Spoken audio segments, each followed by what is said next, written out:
Les abeilles ne travaillent que dans l'obscurité. La pensée ne travaille que dans le silence et la vertu dans le secret.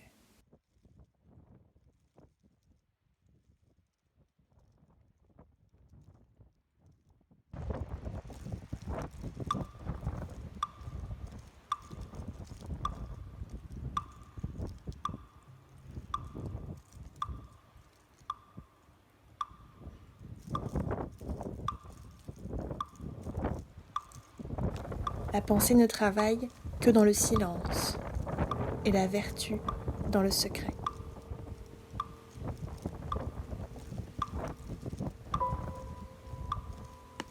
Sarvax decided to think that, by means of words, any real communication can never pass from one to another.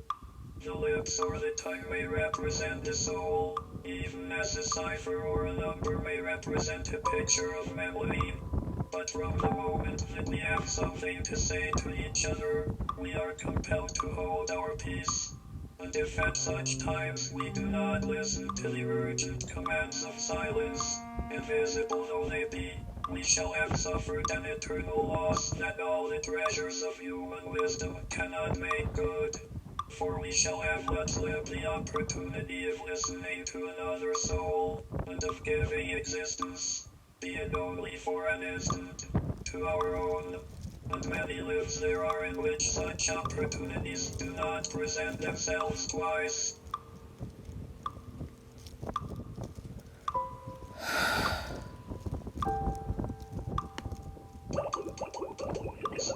Life is sluggish within us as we speak. We have moments when reality lies far away, and we do not wish to be conscious of our brethren. And no sooner do we speak than something warns us that the divine gates are closing. Thus it comes about that we are silenced to us, and are very misers of it. And even the most reckless will not squander it in the first core. There is an instinct of the superhuman truths within such words as that it is dangerous to be silent with one whom we do not wish to know or do not love. For words may pass between men, but when silence has met its instant of activity, and it will never efface itself. And indeed the true life, the only life that leaves a trace behind, is made up of silence alone.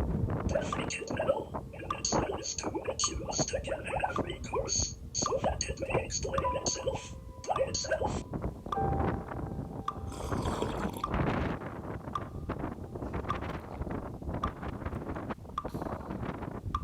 Kate, so far I have considered active silence only, for there is a passive silence, which is the shadow of sleep, of death or non-existence. But beware lest a sudden incident awake it, for then would its brother, the great active silence, at once rear himself upon his throne near each other.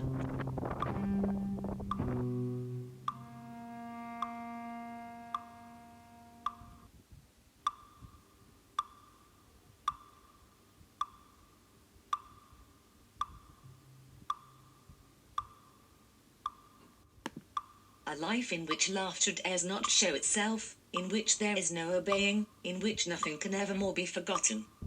Bombing, and it is because we all of us know of this somber power and its perilous manifestations, that we stand in so deep a dread of silence.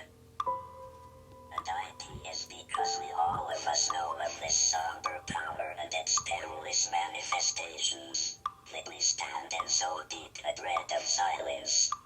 We compare, when need must be, the silence of ourselves, that of isolation, but the silence of many, silence multiplied, and above all the silence of a crowd. These are supernatural burdens, whose inexplicable weight brings dread to the mightiest soul. We spend a goodly portion of our lives in seeking places where silence is not.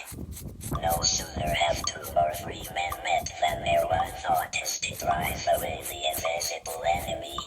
And of how many ordinary friendships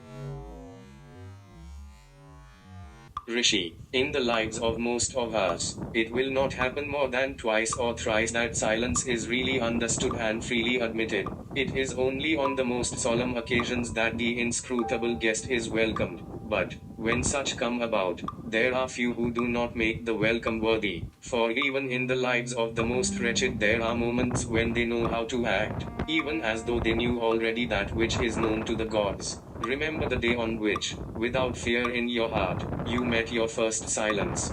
The dread hour had sounded, silence went before your soul. You saw it rising from the unspeakable abysses of life, from the depths of the inner sea of horror or beauty, and you did not fly. It was at a homecoming, on the threshold of a departure, in the midst of a great joy, at the pillow of a deathbed, on the approach of a dire misfortune.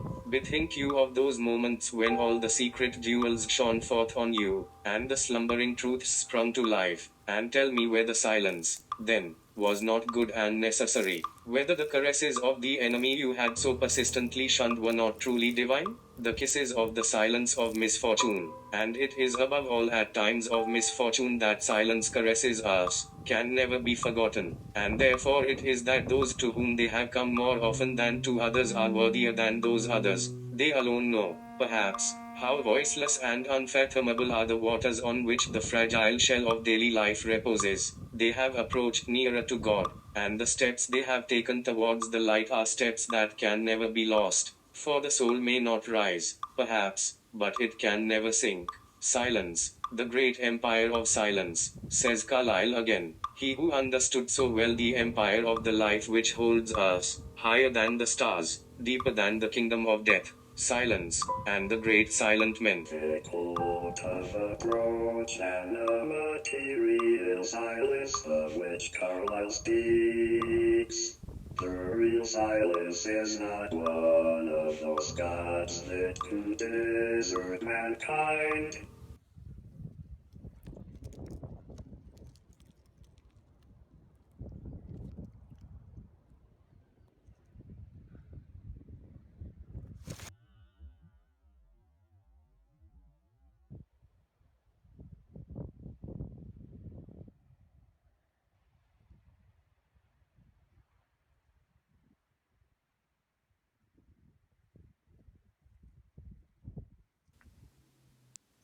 But the real silence, which is greater still and more difficult of approach than the material silence, the real silence is not one of those gods that could desert mankind. It surrounds us on every side. It is the source of the undercurrents of our life. And let one of us but knock, with trembling fingers, at the door of the abyss. It is always by the same attentive silence that this door will be opened.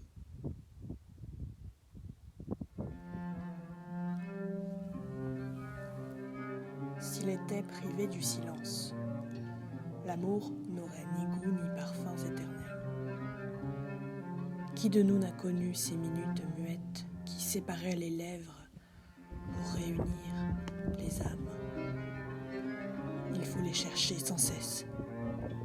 Il n'y a pas de silence plus docile que le silence de l'amour, et c'est vraiment le seul qui ne soit qu'à nous seuls.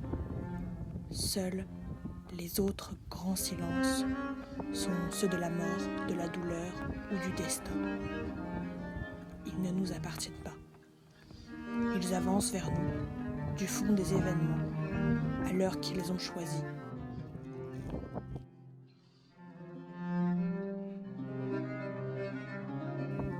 Grâce à eux, ceux qui n'ont presque pas pleuré peuvent vivre avec les âmes aussi intimement que ceux qui furent très malheureux.